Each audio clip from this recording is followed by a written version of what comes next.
आज मी सुट्टी घेतोय आणि आंतरवालीकडं आज जातोय, जिथं आंदोलनाचं मुख्य मराठा समाजाचं केंद्र आहे. त्या ठिकाणी आज आणि उद्या 2 दिवस मी आंतरवालीमध्ये आहे. परवा लग्नासाठी धाराशिव जिल्ह्यात भूम आणि सोलापूर जिल्ह्यात वांगी इथं लग्नासाठी जाणार आहे. त्याच निमित्तानं भूममध्ये पण बैठक आहे, संवाद बैठक म्हणून मराठा समाजाची. त्यानंतर 3 तारखेचा हा विषय. 4 तारखेला सोलापूर जिल्ह्यातच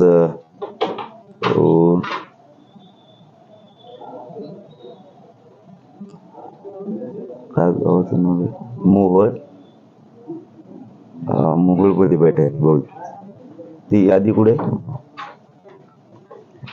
वैराळ, मोहोळ आणि शेटपर.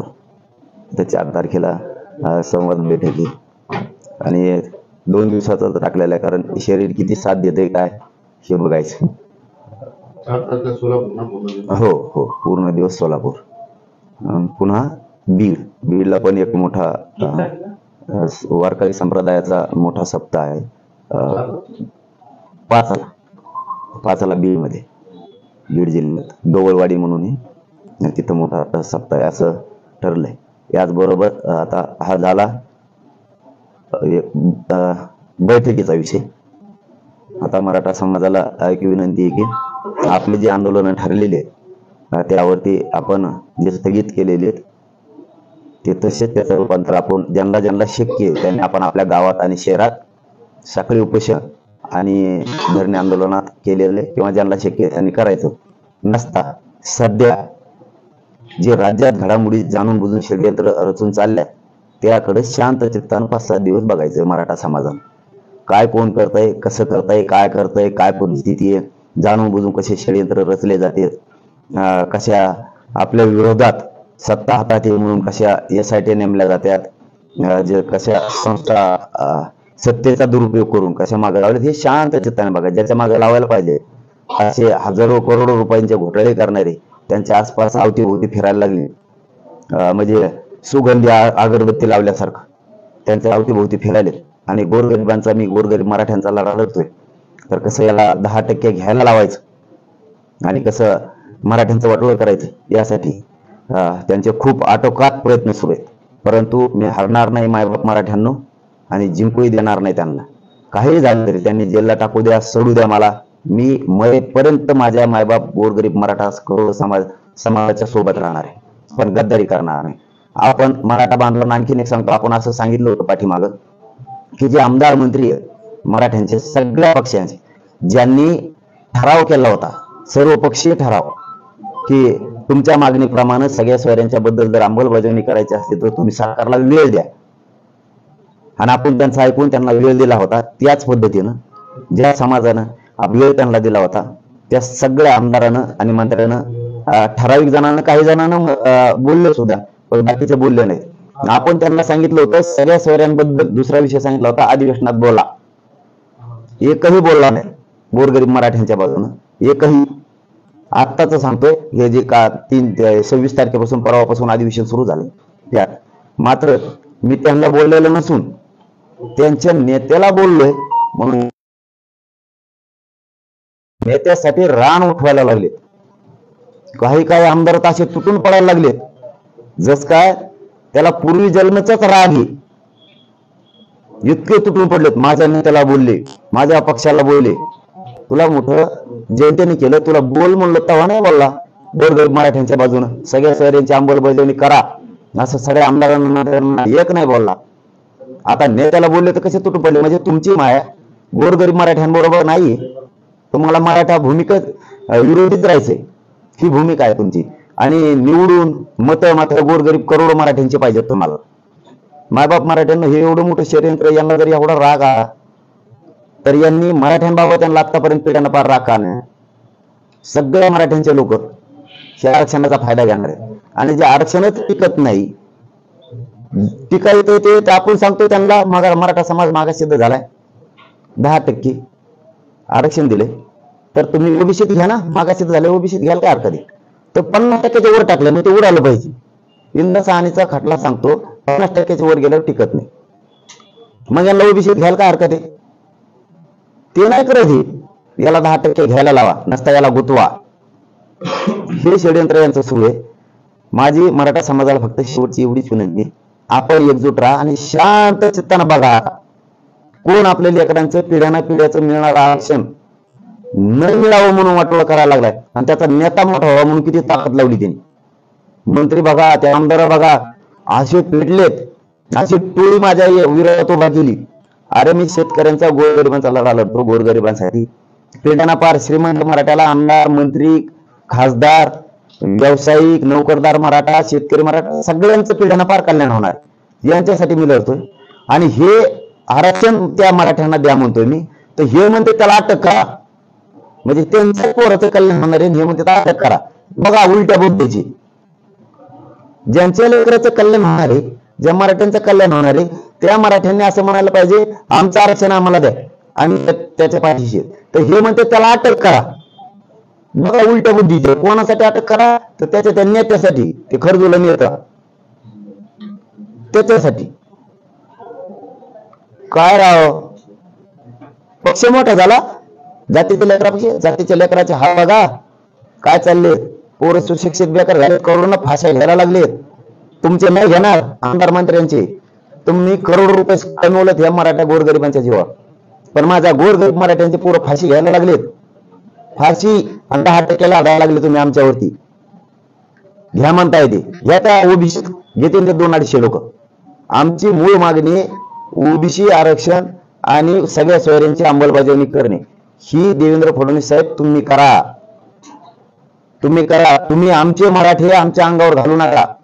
आणि मराठ्यांच्या आमदाराला, मंत्र्यांना सुद्धा विनंती आहे, मराठ्यांचे पोर बरबाद करण्यासाठी त्यांचं ऐकून मराठ्यावर चाल करू नका. चाल बंद करा. मराठ्यावर चाल करून येऊ नका. पूर्वीच चाल करून तुम्ही पूर्वीच पाणी गिरायला लागले. जे पूर्वीचे मोठमोठ्या शाह्या होत्या, जे इंग्रज होते, ते जसे आपलेच लोक मुद्दे पाडायचे, तसंच तुम्ही करायला लागला. मी मराठ्यांसाठी आरक्षण मागतो हे काही म्हणता आमदार तुम्हाला बोललो का? तुमच्या पक्षाला, नेत्याला बोललो, तुमच्या जातीसाठी, तुमच्यासाठी बोलून तुम्ही उलट मुद्दे उलटे घाला. गोरगरिबांच्या पोरं मराठ्यांचे मारायचे का तुम्हाला? त्यांना आरक्षण नाही मिळून द्यायचं का आयुष्याचं? गोरगरीब मराठ्यांचे पोरं अधिकारी नाही होऊन द्यायचे का? मोठ्याने बोलत होतात आमदार मंत्री तुम्ही, गोरगरीब मराठ्यांचे पोरं नाही मोठे होऊन द्यायचे तुम्हाला? ते अधिकारी नाही झाले पाहिजे का? ते नाही शिकले पाहिजे का? असं म्हणणं आहे का तुमचं? का गुतवायसाठी तुम्ही उठला? त्यांना गुतू द्या. देवेंद्र फडणवीस साहेब म्हणतात ना मला गुतवायचं, त्यांना गुतू द्या. मला त्यांना मोबाईल माहिती गुतवा, काय चौकशा करायचं तेवढ्या करा. तुमचा अहवाल तयार झालेला आहे, मला माहिती झालं, मध्ये टाकून द्या तुम्ही मला, मी मध्ये बसायला तयार आहे. पण मराठ्यांचे आमदार आणि मंत्री तुम्हाला गोरगरीब मराठ्यांचे पोरं नाही मोठे होते, तुम्ही तर नाही केले 75 वर्षात. आम्ही आमचं लढून करायला लागलो, तर तुम्ही का मिळून नाही ना ते आरक्षण? मला गुतवलं म्हणजे आरक्षण बंद पडणार लढा. तुला तुम्ही करोड मराठ्यांच्या वाटलं. तुम्हाला माहिती आहे का, मराठे गप बसत नाहीत. कालपासून मराठ्यांनी शांततेत बैठका सुरू केल्या, हे मला माहित झालं रात्री. मराठ्यांनी कालपासून बैठका सुरू केल्या. इतक्या ताकदीने तालुक्यात मराठी बैठका घ्यायला लागले. भानाऱ्या फडणवीस साहेब, आणखीन तुम्ही संधी सोडू नका. तुम्ही मराठ्यांची नाराजीची लाट अंगावर घेऊ नका. सगळ्या सोयऱ्यांची अंमलबजावणी करा आणि दूध का दूध पाणी होऊ द्या. नेमली ना, होऊन द्या. ती काय करायची ती खोटे नाटे आरोप करता. आणि बोलल्यावर मी मराठ्याकडून बोलल्यावर राग कसा येतो? आमदार मंत्री मराठ्यांचे तुम्ही खूप मोठी चूक करायला लागला. आपल्या 75 वर्षात मराठ्यांच्या पोराला मिळत नव्हते, ते मिळायला लागले. आम्ही इतके लढलो की करोड 1.25 करोड मराठ्यांना आरक्षण मिळाले, जे 75 वर्षात मिळालं नव्हतं. कुणबीचं दाव निघायला लागले. हे 10% याच आंदोलनामुळे मिळाले. आणि सगळे सोयऱ्यांची अंमलबजावणी द्या. नका आडो पडून गोरगरीब मराठ्यांच्या पोरांच्या अन्नात विष घालू. मराठ्यांचेच आमदार आणि मंत्री मिळून नेत्याला आणि पक्षाला बोललो म्हणून काय जातीचे पोरं मारायला लागलात का तुम्ही? तुम्ही आणखीन भानावर या. स्वतःच्या जातीच्या पोरांकडून बोला. का वाटतं आमदाराला मारायला? मराठ्याचे पोरं मोठे होऊन तो आयुष्यभर तर आमचं कॉम्प्लेट चिटका होतो मग आम्हाला. मायबाप मराठ्यांना शेवटचं सांगतो, मी भेट मी मरेपर्यंत या गोरगरीब मराठ्यांच्या बाजूने ओबीसीतून आरक्षण सगळ्या स्वरीची अंमलबजावणी घेतल्याची हटत नाही. फक्त तुम्ही एकजूट ठेवा. माझ्या पाठीमागचा आशीर्वाद कमी होऊ देऊ नका, साथ कमी होऊ देऊ नका. आणि आंदोलन मात्र कधीही शांततेत झाले पाहिजे. एकजूट तुम्ही शांततेत अशी ठेवा, एवढीच माझी आग्रहाची विनंती आहे तुमच्याकडे. आग्रहाची विनंती आहे, यांना ह्या आमदाराला मंत्र्याला याला काय या कोटायचं ते करू द्या. जातीचे पोरं मेले पाहिजेत, बरबाद झाले पाहिजेत, नोकऱ्या नाही लागल्या पाहिजेत. याच्यासाठी नेत्याकडून आणि पक्षाकडून बोलायला लागले आणि मोठे आपल्याकडून होते. मराठ्यांनी सुद्धा बारकाईनं 5-7 दिवस शांततेने लक्ष ठेवा. कोण काय बोलतोय, काय भाषण करायला लागलाय, काय मोठमोठ्याने आरोळे ठोकायला लागलाय, त्याच आरोळ्या सगळ्या सोयऱ्यासाठी मागे ठोकल्या असत्या तर सरकारने मराठ्यांना आरक्षण दिलं. मराठ्यांनी आता तिसरी गोष्ट सांगतो, मराठ्यांनी तालुका स्तरावर आणि गाव स्तरावर सगळ्यांनी फक्त मराठ्यांचे ग्रुप तयार करा, व्हॉट्सअप ग्रुप तयार करा. आपल्याला एकमेकाला माहिती पाहिजे काय करायचं, कारण आपल्याला शांततेचं आवाहन करायला लागतं. काय होतंय, विनाकारण अफवा पसरली जाती. काय होतंय, सध्या काहीच नाहीये, मंडप उचलत नाहीत, अंतरवालीत आता दडपशाही देवेंद्र फडणवीस साहेबांनी कमी केली वाटतं. फक्त अंतरवाली ती बहुतेक नसता पोलिसाच्या माध्यमातून ते उधळायचं ठरवलं होतं. त्यामुळे एखादी अफवा पसरत आहे. त्यामुळे महाराष्ट्रभर आपले ग्रुप पाहिजे सगळ्याचं. आणि मी त्यावेळेस सांगतो, कारण मी आडून मला काही करता येत नाही. आंध्रात म्हणजे आपल्या मराठ्याला लक्षात येतं अफवा नाहीये किंवा अफवा आहे, सगळे शांत राहा. मलाही तुम्हाला सांगता येतं शांत राहा. याच्यासाठी आता तुम्ही चौथा मुद्दा, शांततेने सगळ्या मराठ्यांनी शेतात जरी असले आणि घरी जरी असले, काय षडयंत्र चाललेत लक्ष ठेवायचं. बघणार किती दिवस आपल्या दडपशाही अन्याय करतात ते बघू आपण.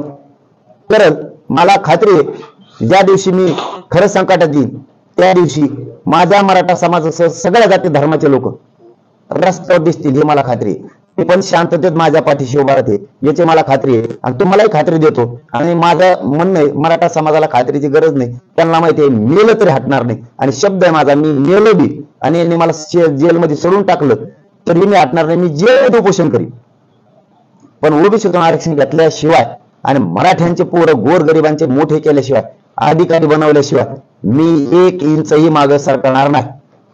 आता तुमच्याकडे मराठाच नाही तर ओबीसी समाजातले काही विद्यार्थी आले होते, ईडब्ल्यूएस आणि 10% आरक्षण तुमच्याकडे त्यांनी काही मागणी केलेली, काय नेमकं प्रकरण, काय त्यांच्या अडचण? हा दादा, बरं झालं तुम्ही ती आठवण केली.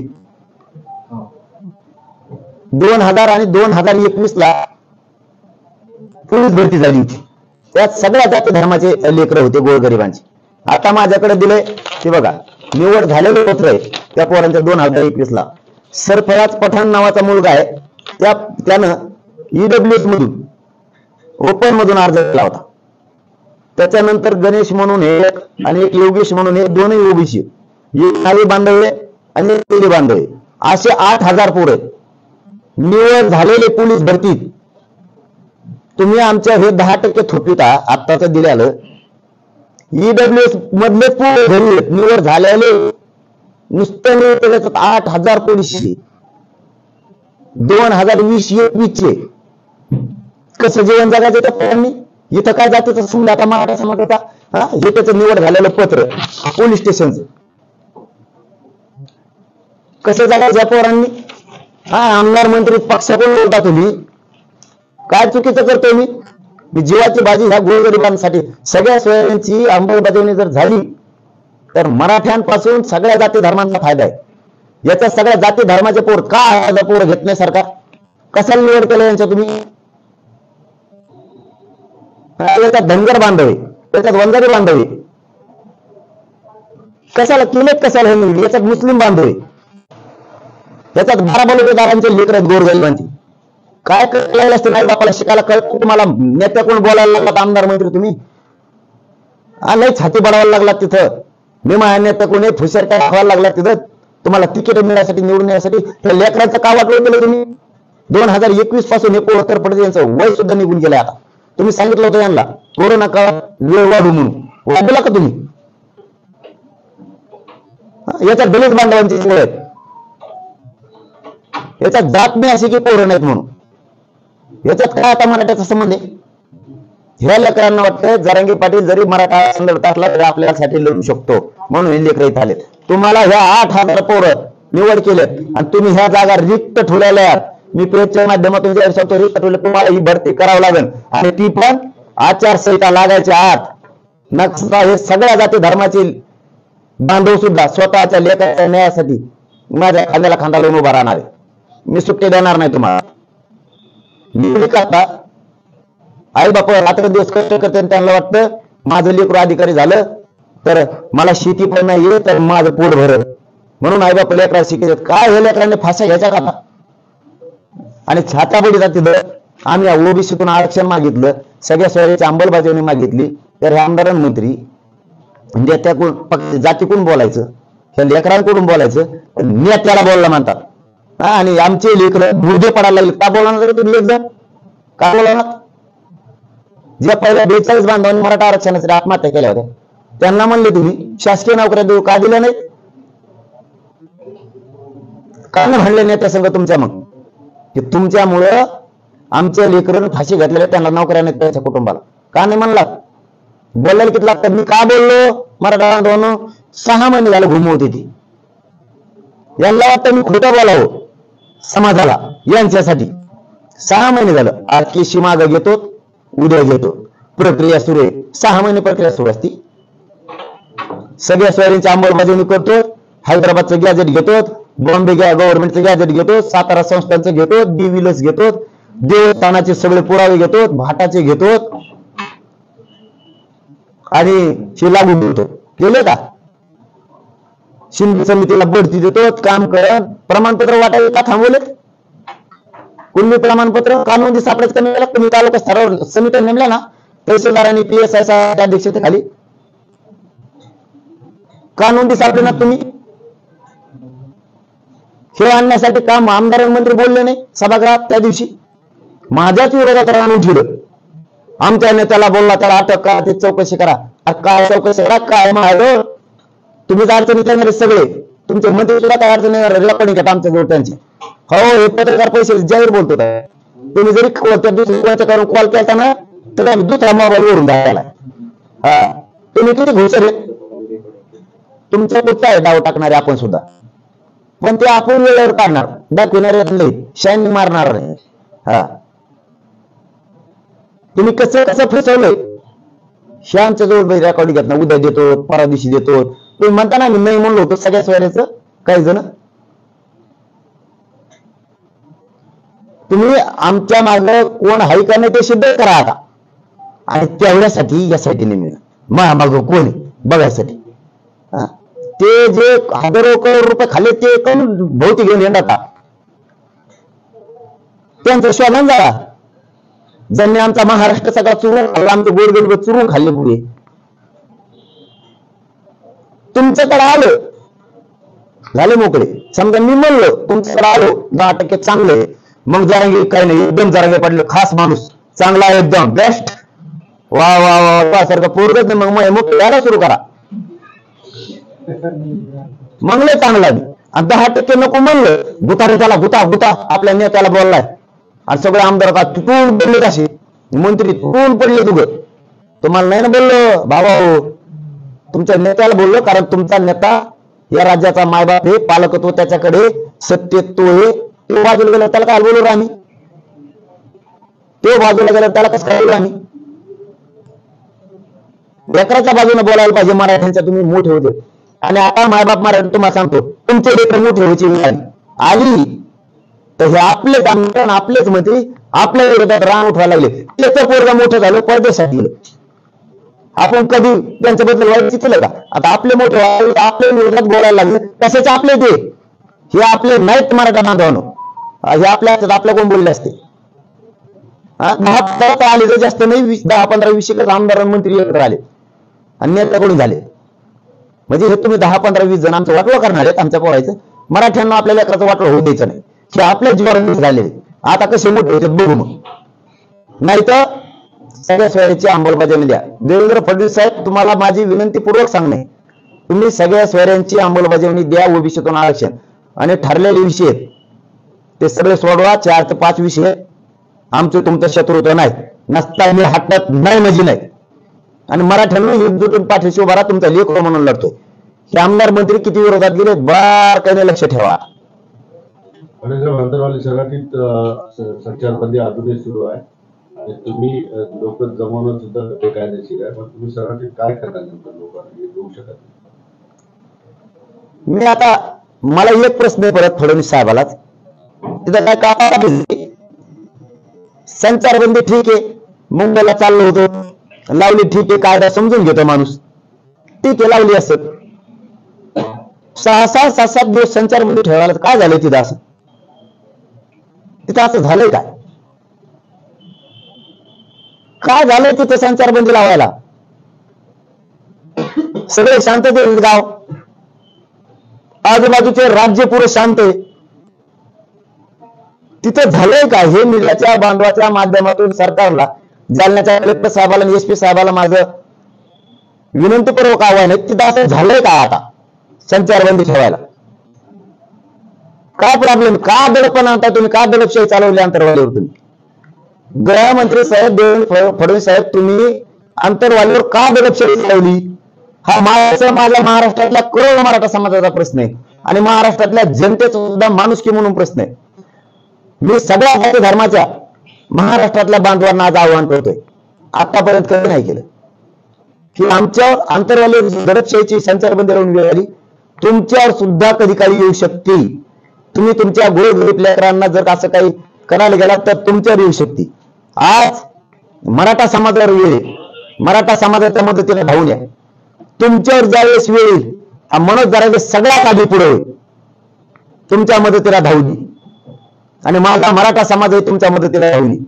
काय संचारबंदी लावायचं कारण आहे? तिथं काय घडलंय? तिथं काय उद्रेक होणार आहे? तिथं जाळपोळ होणार आहे? तिथं काही कापाकापी झाली? तिथं काही दंगली झाल्या? पोलीस बांधव आडवे झाले, मराठे माघारी आले. किती सन्मान करायचा कायद्याचा? तुम्ही ती संचारबंदी तिथली उठवा. गृहमंत्री साहेब, तुम्ही अन्याय करू नका, लोकांवरती दडपशाही आणू नका. तुम्ही किती दडपशाही आणली संचारबंदीच्या माध्यमातून, तुमच्या हातात सत्ता आहे म्हणून सत्तेचा दुरुपयोग जर तुम्ही जनतेसाठी केला तर यामध्ये मोदी साहेबांनी शहा साहेबांनी सुद्धा लक्ष घालणं गरजेचं आहे की देवेंद्र फडणवीस साहेब जाणून बुजून महाराष्ट्रातल्या मराठा समाजावर दडपशाही करायला लागले. हो, मोदी साहेबांना आणि शहा साहेबांना सुद्धा माझी विनंती की तुम्ही देवेंद्र फडणवीस साहेब जे जाणून बुजून मराठ्यावर अन्याय करायला लागले त्यात संचारबंदी लावून ती दडपशाही त्यांचे थांबवा. मराठा समाज सगळा राज्यात शांत आहे आणि त्याला थांबवायला लावा. संचारबंदी सारखं काही झालेलं नाही, नसता आम्हाला न्यायालयात नाईलाजाने जावं लागणार. आणि मराठा समाजाला विनंती, जर त्यांनी संचारबंदी ठेवलीच तर अंतरवालीकडे येऊ नका, ही माझी विनंती आहे सगळ्यांना. नका येऊ, आपण बघू 6-7 दिवस शांत चित्ताने बघू. फडणवीस साहेब मराठ्यांची जिरवायला निघालेत राज्यातल्या, आणि ती कोणाच्या माध्यमातून? मराठ्यांच्या आमदारांच्या आणि मंत्र्याच्या हातातून. हे सुद्धा मराठ्यांनी लक्षात ठेवा. आपले लेकरं मोठे व्हायला लागले म्हणून देवेंद्र फडणवीस साहेबांनी आपले मंत्री आणि आमदार मराठ्यांच्या हाताखाली धरले आणि आपले पोरं मोठे होऊ नयेत म्हणून चिरडायला निघाले. हो, शांत चित्ताने 5-7 दिवस बघा. संचारबंदी लागू आहे, मला जाऊ तर बघतो शिथिल करते का, नाहीतर कोणी ह्या अंतरवालीकडे येऊ नका. आणि एकमेकाला बोलावं नाही, भेटावं नाही, एवढी दडपशाही गृहमंत्र्यांनी कधी करू नये. म्हणून मोदी साहेबांना, शहा साहेबांना माझी विनंती, गृहमंत्री असा नसावा की जो जनतेवर दडपशाही करून स्वतःची गुंडगिरी त्यांच्यावर लादवणार आहे. तुमचे पण नेते जे आहेत देवेंद्र फडणवीसचे, आता अमित शहा 5 तारखेला येत आहेत शहरामध्ये, त्यांना काय सांगू? निरोप दिला ना आता त्यांना की तुमचे गृहमंत्री मराठा समाजात द्वेष भावना, आदेश भावना ठेवून त्यांच्या मनात खुन्नस मराठा समाजाविषयी ती सत्तेच्या माध्यमातून सत्तेचा दुरुपयोग करून मराठ्यांच्या आमदारांना आणि मंत्र्यांना लोभ दाखवलाय, तुम्हाला काय मोठं करू. आणि त्यांनी मराठ्यांच्याच लेकर मोठे होऊ नयेत म्हणून ते आमच्याच मराठ्याच्या आमदारांना मंत्र्यांनी दंड थोपडलेत. पण उद्या त्याला ह्याच मराठ्यांच्या मतावर त्यांना मोठं व्हायचे हे ते विसरलेत. म्हणून शहा साहेबांनी त्यांना सांगावं आणि मोदी साहेबांनी सुद्धा, तुम्हाला पद हे जनतेच्या रक्षणासाठी दिले, संचारबंदी लावून दडपशाही गुंडगिरी करण्यासाठी दिलेलं नाही सांगावं. नसता अमित शहा साहेब आणि फडणवीस मोदी साहेब यांच्यावरचाही जनतेचा विश्वास उडत. त्याची भेट घेणार. आता मी काय भेट घेऊ त्यांची. बरं, एक प्रश्न असा आहे की आता तुम्ही 7 दिवस शांत राहा असं म्हणताय. 10वी आणि 12वीच्या परीक्षा आता एप्रिल पर्यंत चालणार आहे. त्या पुढे लोकसभेचं आचारसंहिता लागणार आहे. मग हे आंदोलन कसं चालेल? जे आंदोलनाला त्यांचे रूल आहेत त्याप्रमाणे चालणार, पण हे बंद नाही होणार, अजिबात बंद नाही होणार. त्या दिवशी म्हणले 5 लोक बसायला लागते, म्हणलं 3च. आचारसंहितेत जरी रूल असला त्याचे सगळे नियमाचे पालन करून आंदोलन सुरू राहणार. ते म्हणले 4-5 लोक राहणार, पण आंदोलन सुरू राहणार. जर आम्हाला तिथं 5 बसता येणार नसले तर मतदान केंद्रावर लई लोकांना मग जाता येणार नाही.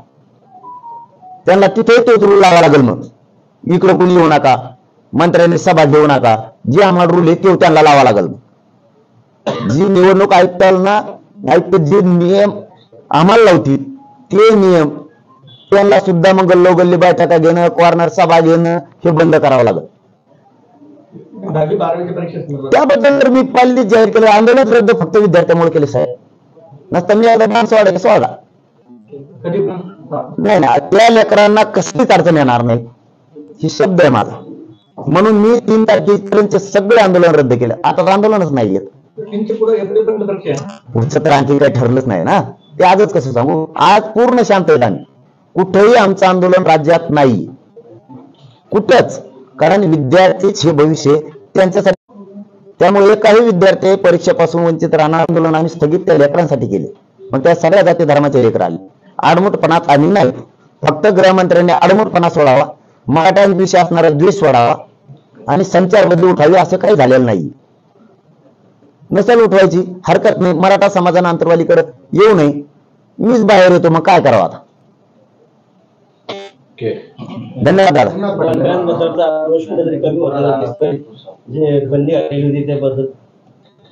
नाही, आंदोलन विद्यार्थ्यांसाठी स्थगित केले म्हणून बंदी घालून काय करावं. बंदी घालणं म्हणजे पुन्हा काय म्हणते त्याला, ते आंदोलन वाढवू नये, लेकरांचं पुन्हा ते वाटोळ होणार आहे.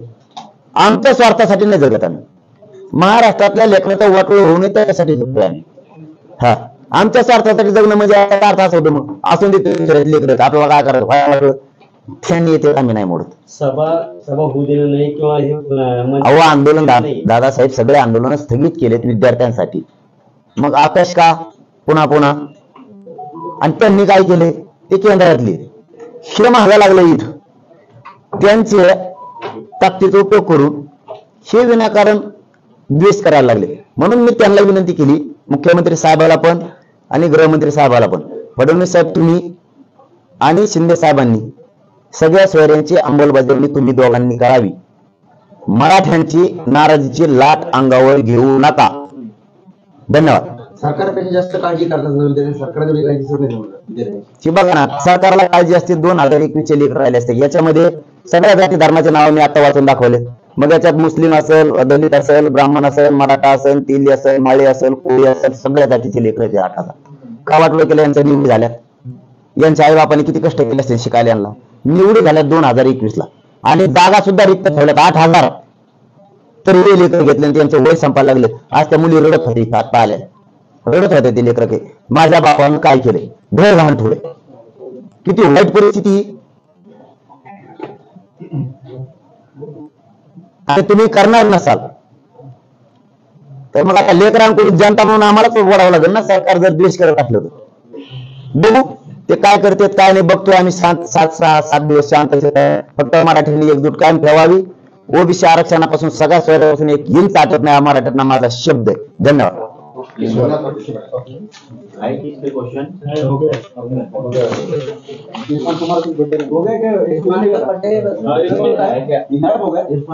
आपको इरफान भाई की तरफ से सबको बर्थडे की पार्टी